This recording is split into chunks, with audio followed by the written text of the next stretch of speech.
programming today. Today is January 9, 2026, Adlong Biyernes, and welcome to the 14th episode of The Weeklight, Sidlak sa Danao, your weekly window into Danao City's latest. I'm Bianca Lau, ang inyong alagad, gikan sa Public Information Office, bringing you the most important updates, stories, and latest news accomplishments from around the city this 2026, all from the past days, matag Biyernes, right here and now. From achievements to events, to reminders and features, we've got everything you need to stay informed. Tungod ang Danao City Government, kinsa top 1 most improved component city sa tibuok Pilipinas, ug Seal of Good Local Governance awardee under the Durano Administration, nagatuo nga ang matag pamilyang Danawanon, angay nga adunay access sa tukmang impormasyon aron makabuhat og mas maayong desisyon ug mapaayo ang kalidad sa atong kinabuhi.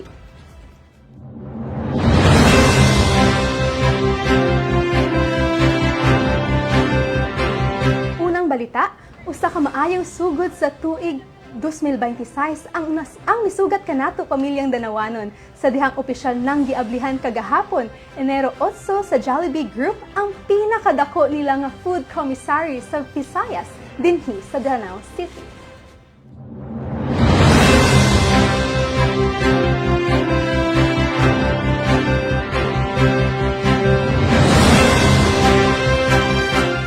Sa Barangay Ginsay, opisyal nang nag-operate ang Pinnacle Quality Food Incorporated, ang ika-12 na food commissary sa Jollibee Group sa Pilipinas ug ang pinakadako sa Visayas. Usa ka dakong puhunan nga nagpalig-on sa papel sa dakbayan isip sentro sa food manufacturing ug supply chain sa rehiyon. Ang maong pasilidad nagaserbisyo sa nagkalain-laing brand sa Jollibee Group, sama sa Jollibee, Mang Inasal, Chowking, Greenwich ug Burger King nga nag-apod-apod og produkto sa Visayas ug Mindanao.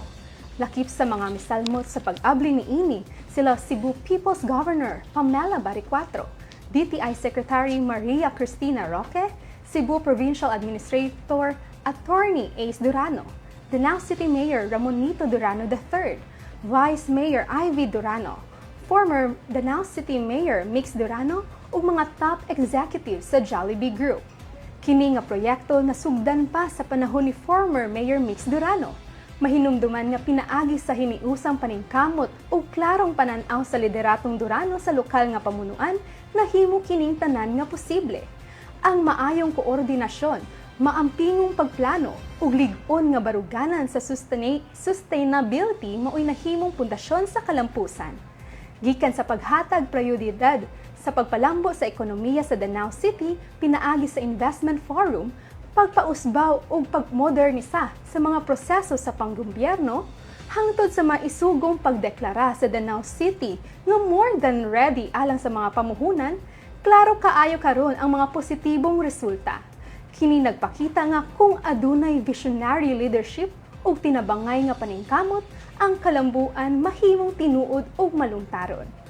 Kung magpadayon kita sa pagpanday ug maayong panggobyerno karon, ang umaabot nga henerasyon mao'y mag-ani sa kalambuan ug oportunidad. Karong fully operational na, ang komisaryo nakamugna og 451 katrabaho, diin 63% sa mga empleyado gikan mismo sa Danao City. Padayon usab ang hiring sa maong kumpanya o sa mga interesado nga motrabaho dinhi, di ay hiring nga ipahigayon ang Pinnacle Quality Foods Inc. Commissary Plant sunod semana, January 16, alas 8 sa buntag hangtod alas 3 sa hapon. Nahimutang kining food commissary sa Barangay Ginsay. Nangita sila og Human Resource Business Partner Manager, Quality Assurance Manager, Assistant Manufacturing Manager, Assistant Engineering Manager, Assistant Site Logistics Manager, Quality Assistance Analyst, ug Manufacturing Technician. Apply na, ayaw kalimot sa January 16. Sa maayong pagdumala, daog gyud permi ang katawhan.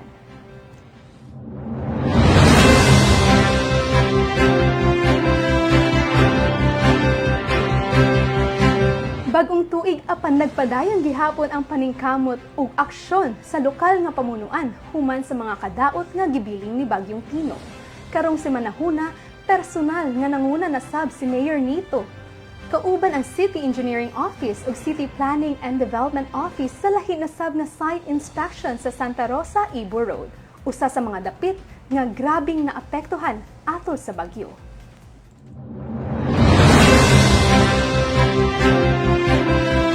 Atol sa inspeksyon, gitun-an pag-ayo ang sitwasyon sa dalan, lakip na ang kahimtang sa yuta.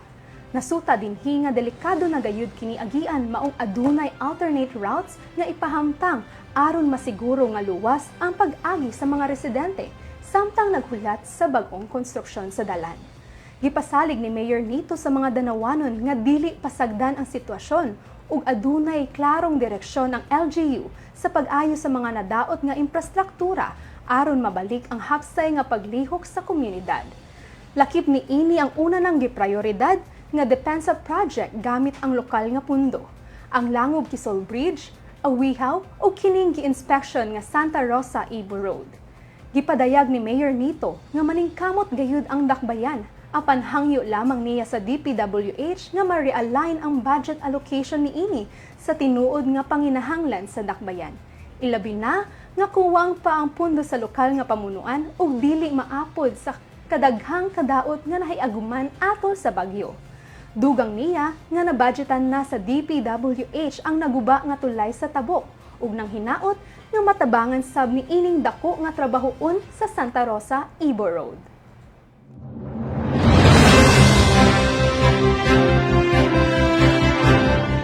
Back to work na sab ang atong 18 sangguniang panlusod ug nagtigom sila miaging Martes alang sa ilahang 22nd regular session nga nagtimaan sa opisyal nga pagsugod sa ilang legislative work sa tuig 2026.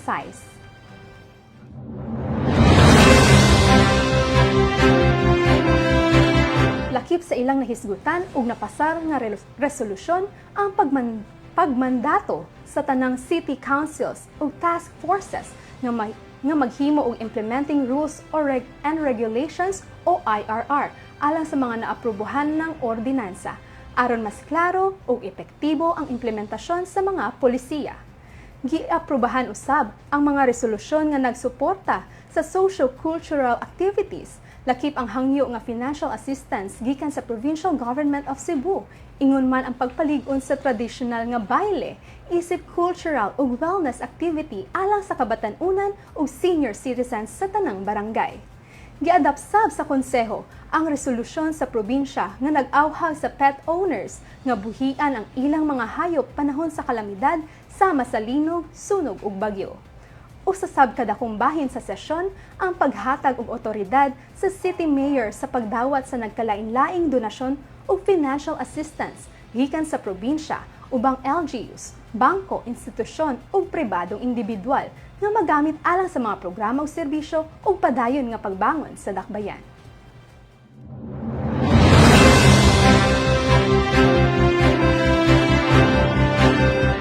Bagong tuig, bagong kaalam para sa atong mga mag-uuma. Padayon ang paningkamot sa Danao City Government sa pagpalig-on sa agrikultura, pinaagi sa usa ka training nga nag-andam sa atong mga mag-uuma batok sa hulga sa peste o epekto sa climate change.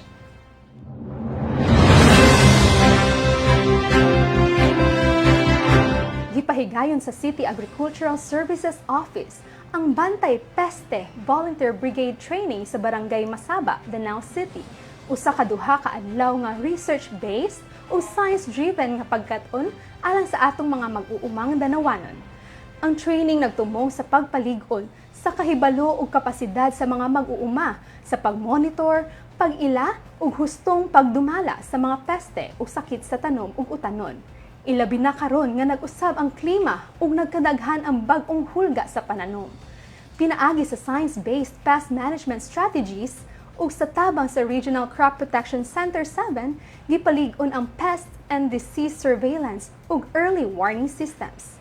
Kini nga inisyatibo nagpakita sa proactive nga pamaagi sa Danao City sa pagpanalipod sa produksyon sa agrikultura, pagminos sa kadaot sa peste o pagsiguro sa kaluwasan o sustenableng panginabuhian sa atong mga mag-uuma.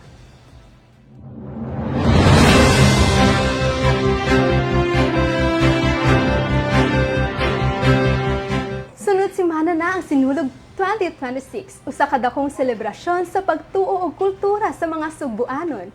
Kumusta na ang preparasyon sa dakbayan ug sa atong mga dancers para niini? Ania ang report.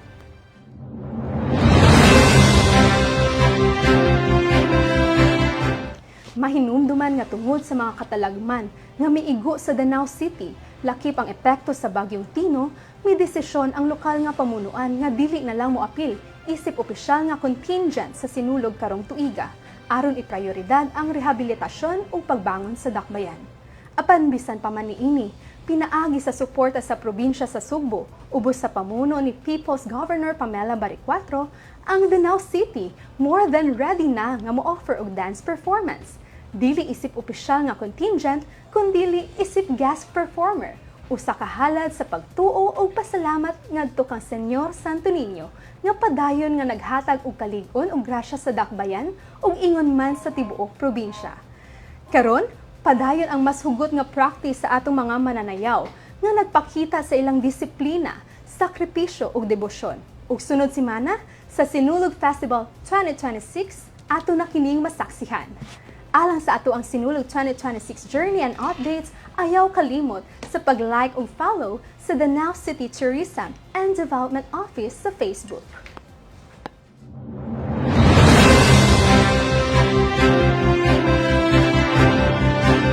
Alang sa atong online bulletin board, please take note of the following announcements o reminders.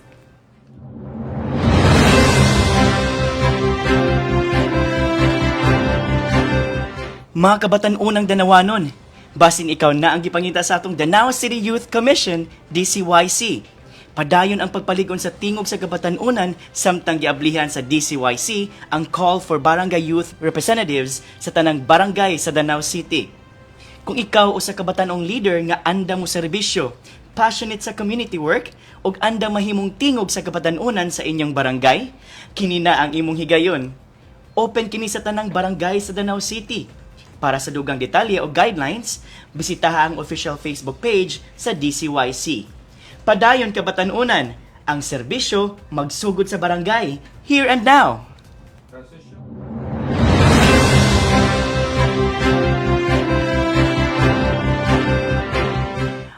Maayong balita sa tanang negosyante dinhi sa Danau City. Abli na ang boss o business one-stop shop alang sa business permit renewal sa City Civic Center hangtod January 31, 2026. Human niining business permit renewal, mahimo na sab nga mo-apply para sa new business permits. Ang pag-renew sa business permit importante aron mapadayon ang legal, luwas ug lig-on nga pagnegosyo nga dakong tabang sa kalambuan sa komunidad. Ang hapsay nga negosyo nagpasabot og mas daghang panginabuhian og trabaho, mas maayong serbisyo ug mas kusgan nga lokal nga ekonomiya para sa tanang Danawanon. Mas sayon, mas paspas ug mas hapsay ang proseso karon pinaagi sa tulo ka simple steps.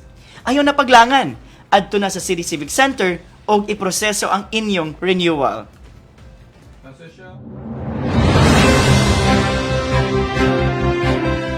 Danawanon ka, bayani ka. Be part of something life-saving pamilyang Danawanon.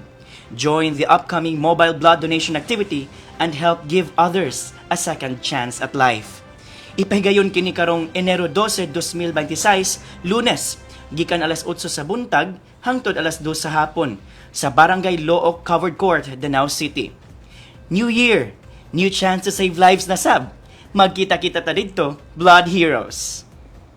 Okay, stand by.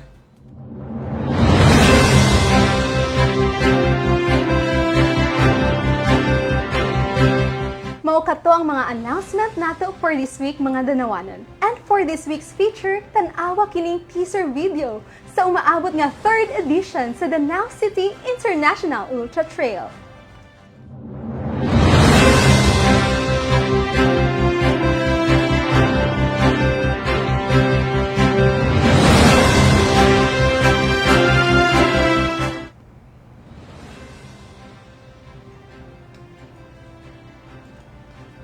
Oh, no, tingog. Pwede ra?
to 19, 2026.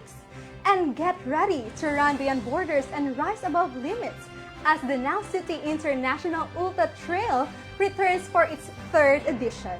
Registration will open soon, Mao. Stay tuned and keep posted via the Now City Tourism and Development Office and the Now City International Ultra Trail for official updates. Sa laing bahin, New Year naman gyud ron, no? Na ano ba'y New Year's resolution ang all? Basta ako, magbinutan ako this year o mag-diet. Char, bitaw, for our next feature story, dunganon nato basa ang mga New Year's resolutions sa atong mga kaigsuunang danawanon nga game kaayo sa pag-share sa dihang ato silang gipangutana. Tan-awa kini.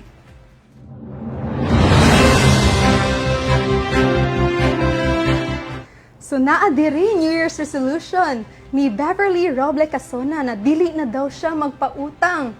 Nasab kang siyem dagatan nga really take time in taking care of my health and my heart. Char, New Year resolution ni Pretzel Rose Lao Gagani, taas na unta kong pasensya sa akong mga anak ug dili na ko masuko dayon. Pero wala pa gani 5 minutes, sugod na akong pagsulti pero mura na akong tigre. Kang Sakayan Andrino Manny, akong New Year's resolution nga unta karong tuiga, magmalinawon ug magmalipayon ang bagong tuig o kinabuhi, inubanan sa pag-ampo sa kahitasan. Tinuod yun ni, nindot ni nga New Year's resolution. May New Year's resolution sad si Kaizel Matugas, unta maayo ang dagan sa akong pagpuyo karong tuiga, nga wala untay mga dagkong pagsulay sa kinabuhi. Okay rag pobre, importante liskay o piskay ang among pagpuyo, inubanan sa pag-ampo. Kang Gab ni Albopera, akong New Year's resolution nga unta wala nay mga katalagman nga moabot sa Danau. Ug unta magmalipayon permi ang taga Danau, padayon ug abante Danawanon.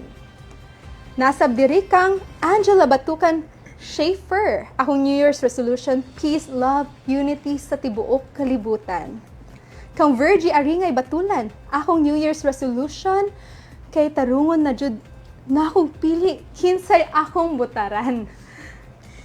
Zaira, tagaan lang mi maayog panglawas tanan sa akong pamilya, maunay pinakanindot nga New Year's resolution karon tuiga. Ipalayo lang sa mga sakit ug unsa pa na diha. Nasad kang Chris Cali. Ako untang New Year's resolution, dili na mo absent sa work. Nya naka-absent man ko yesterday, maunang next year na lang sad. Ako sad gani no, ako ang New Year's resolution dili na ma-late. Pero na late man ko 1 minute gani ha. Next year na sad. Ito. Kang Lemmy Berian, ang ako untang New Year's resolution, makakita na ko og trabaho kay lisod kaini sa akong mga anak. Na ay hiring. Tan-awan ninyo mga danawanon ha sa ato ang Danau City Public Employment nga Facebook page, daghan og hiring nga mga jobs na gi-post didto. Dump Rani, akong New Year resolution kay magtinarong og eskwela dili magbinugoy. Na nagbinugoy nang kakay daghan kag dump account. Bitaw joke ra. Aldeline Roca, padayon lang gihapon ko kung unsa ko kabuutan. Char, sana all buutan. Russell Jr. Achero Rom, makanegosyo bisan gamay lang. Kang Charez, dili na ko mugukod sa tao nga di ko gusto. Char, take note guys. Luz lato o lagir. Dili magsigi og panluod. Okay. Kang Rebecca Isok, hatagan og maayong panglawas ang akong pamilya, hatagan og maayong trabaho ang akong pares para na ikapalit og pagkaon, para na ikapalit og bugas, o sudan og groceries. Kang Ninya Femangko, dili na ma-attach dayon sa tao nga bag-o pa ka nakaila. Kang Chan Horteliana, dili na mahimong people pleaser. O kang Chares, dili na ko magsigi og assume o kitaray gusto niya.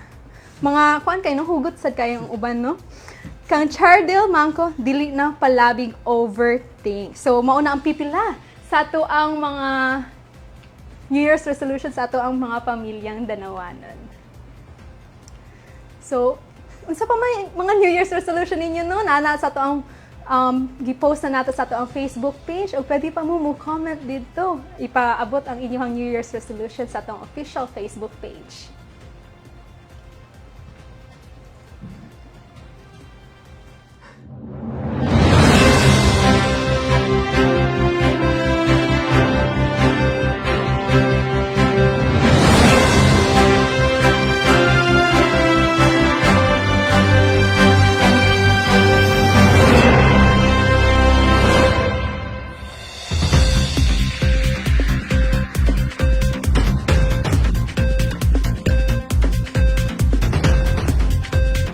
So, kadto ato ang feature stories this week. Sa laing bahin mapasalamaton ang dakbayan sa Danao City Government sa City Government of Bogo sa financial nga tabang nga gipaabot niini sa Danao City tungod sa naiaguman sa Bagyong Tino. Personal kining gihatod ni Mayor Mayel Martinez kaganihang ngadto kang Vice Mayor Ivy Durano.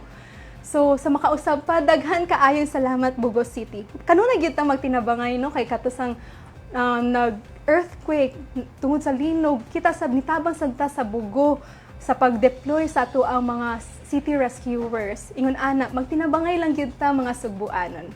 Padayon ta sa pagbangon o pagsidlak.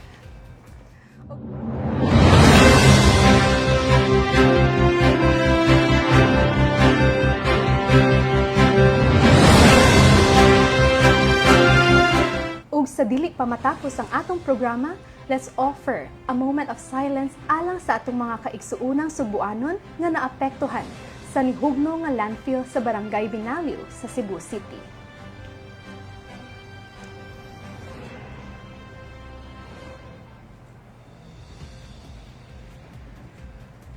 Mga igsuon namo nga Sugbuanon, please know that the Danao City community is including you all in our prayers. And that's a wrap for this week on The Week Light. Sidlak sa Danao, your weekly window into Danao City's latest. Sa kaalam, aduna tay gahom. Ug sa tinuod nga serbisyo, aduna tay paglaom. Sa kaalam, aduna tay paglaom. If you found something that sparked your interest, i-share kining atong balita.